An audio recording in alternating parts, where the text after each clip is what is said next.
Bonjour à tous et bienvenue dans cette interview d'experts intitulée « Automatisation des opérations IT », une interview qui est tournée depuis le Swiss Tech Convention Center au moment où les conférences Data Trends s'y jouent. Je suis moi-même bien accompagné par deux experts dans le domaine. Alors face à moi, j'ai M. Yves Rebelet, expert des services cloud et de l'automatisation au sein de Groupe T2I. Et juste à ma gauche, j'ai M. David Tayeb qui travaille pour Cisco. Bonjour à vous deux, messieurs. Bonjour Marco. Bonjour Marco. Alors pour commencer, une question pour David, suite au workshop que vous venez d'animer en duo. J'aimerais savoir pourquoi ajouter de l'automatisation à ces opérations IT, notamment quand on est une PME basée en Suisse romande. C'est une très bonne question auquel nous allons tenter de répondre avec Yves aujourd'hui.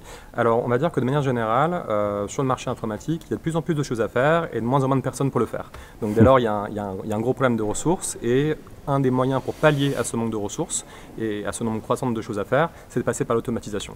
Aujourd'hui, lorsqu'on regarde les départements IT, il y a 80% des ressources, des personnes qui travaillent dans ces départements, qui sont focalisées sur le day-to-day operations. Et donc du coup, ils ont beaucoup moins de temps pour être force de proposition, pour innover au sein des entreprises. Et donc ça, typiquement, c'est quelque chose qui va être adressé par l'automatisation dans les opérations IT. Voilà.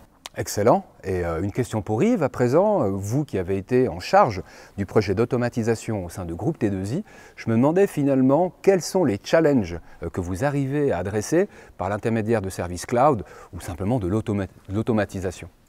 En fait, dans le contexte Groupe T2I, un contexte où on fait à la fois du développement et de l'hébergement, on avait une problématique, c'était de pouvoir déployer de plus en plus rapidement les environnements soit de développement, soit les environnements clients, afin de réduire les coûts finalement de déploiement pour nos clients.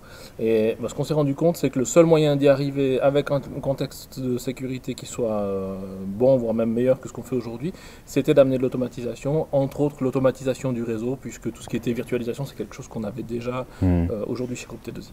Alors, il y a un bout de votre workshop qui était particulièrement intéressant parce qu'on parlait de deux solutions existantes, l'une étant dénommée Cisco SCI et l'autre VMware NSX. Et je me demandais s'il y avait un point relevant sur une ou l'autre des solutions et que vous pourriez faire ressortir à présent. Alors effectivement, dans le contexte d'étude de ce projet, on a évalué les deux solutions. Ce qu'on se rend compte, c'est que potentiellement elles peuvent être complémentaires, mais en termes de budget, on n'avait pas les moyens de s'offrir les deux.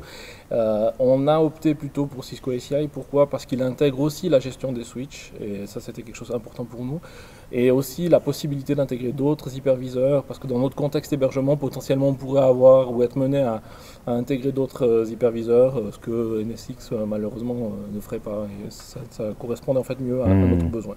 Eh ben, en tout cas, un grand merci, messieurs, pour les inputs que vous venez de partager suite à l'animation de votre workshop. Vous pouvez retrouver d'ailleurs cette interview ainsi que d'autres interviews d'experts et les keynotes qui ont été présentés aujourd'hui à Data Trends sur le site éponyme datatrends.ch ainsi que sur le site groupe-t2i.com. Merci beaucoup. Merci.